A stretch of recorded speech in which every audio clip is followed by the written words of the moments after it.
안녕하세요. 방구석 김 사장입니다. 오늘 함께 나눌 얘기는 연준 은행 파산 막느라 긴축 다시 해야 한다입니다.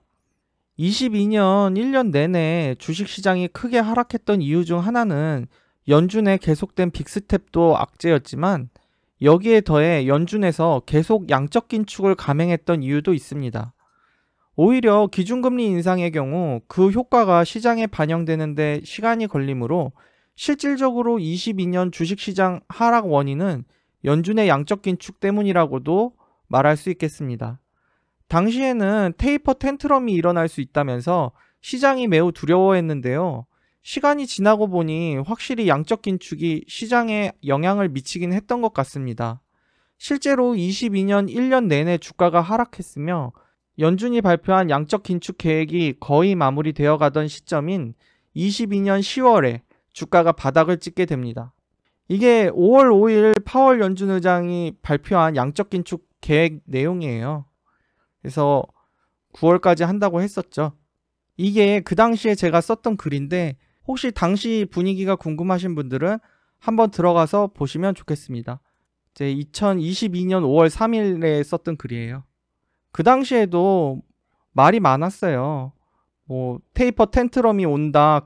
2018년보다 긴축 금액이 2배고 기간은 4배나 빠르다. 등등 말이 참 많았었습니다. 그래서 그때로부터 지금까지 한 9개월 지났는데 금액으로 따지면 한 6천억 달러 정도 양적 긴축이 이루어진 상황입니다. 문제는 기준금리 인상보다 연준의 대차 대조표 확대. 위 표는 연준의 대차 대조표를 그래프로 나타낸 것인데요. 이게 이제 연준 사이트 들어가면 보실 수 있어요. 앞서 말씀드린 것처럼 22년 6월부터 연준이 양적 긴축을 했는데 비록 22년 내내 주식시장은 좀 안 좋았지만 10월에 바닥을 잡았고 23년 1월에는 반등하는 모습도 보였죠.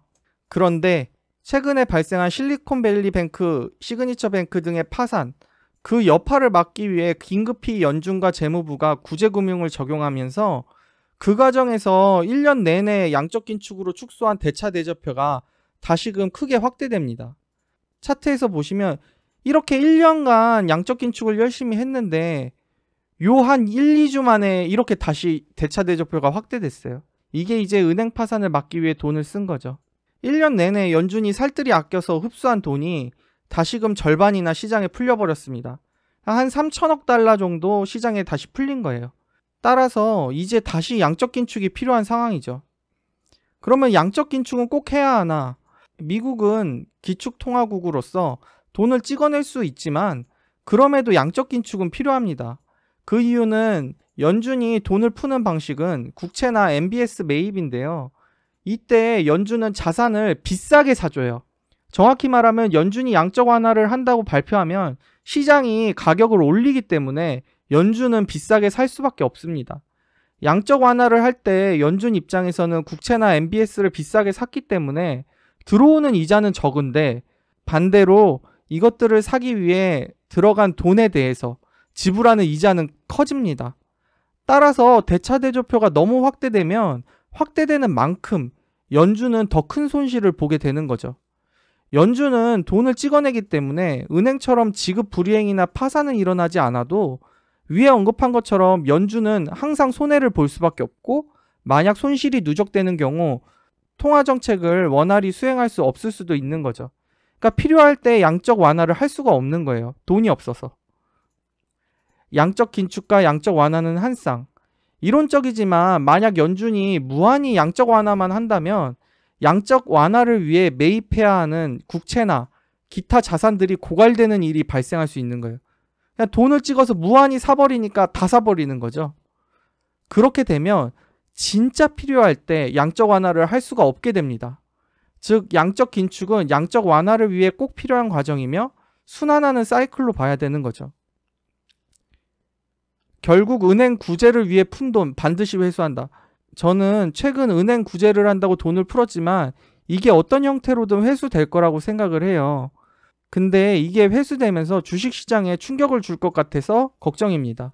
어찌됐건 여기까지 양적 완화와 긴축에 대해서 정리해보면 결국 양적 완화에는 반드시 양적 긴축이 필요하고 이번에 은행 금융 구제를 위해서 연준의 대차 대조표가 확대된 만큼 반드시 다시 축소하려는 움직임이 나타날 것임을 알 수 있습니다. 게다가 지금은 연준이 22년도 내내 기준금리 올린 효과가 나타나는 시기이기도 하기 때문에 이 상황에서 연준의 양적 긴축이 다시 한번 일어나면 시장에 큰 충격을 줄 수 있는 거죠. 이러한 관점에서 많은 전문가들이 최근 미국 주가가 크게 상승하고 있음에도 23년 전망을 약간 비관적으로 보는 것 같아요. 그래서 민스키 모멘트 상황 얘기도 나오는 것이죠. 민스키 모멘트라는 말 자체가 과도한 부채 때문에 건전한 자산들도 팔아야 되는 상황을 말하는 거죠. 결론과 다짐. 물론 시장이 당장 무너질지 아니면 급반등할지는 알 수 없습니다. 이제 3월 FOMC가 지나면 어느 정도 윤곽이 나오리라고 생각이 돼요. 이때 FOMC에서 패드는 은행 구제를 위해 풀린 유동성을 어떻게 회수할지에 대해서도 언급을 해줘야 된다고 생각합니다. 앞서 장황하게 얘기했지만 연준과 미국의 양적 완화 능력이 어디까지일지는 알 수가 없고 또 23년 내내 동결과 완화를 반복할지도 모르죠. 따라서 주식시장을 두려워하거나 외면하기보다는 저는 개미 투자자로서 조금씩 보수적인 자세로 투자하려고 합니다. 투자자 여러분들도 위 상황에 대해 충분히 인식하시고 투자에 임하시면 도움이 되리라 생각합니다. 그럼 다음 시간에도 돈 되는 이야기로 찾아뵙겠습니다. 감사합니다.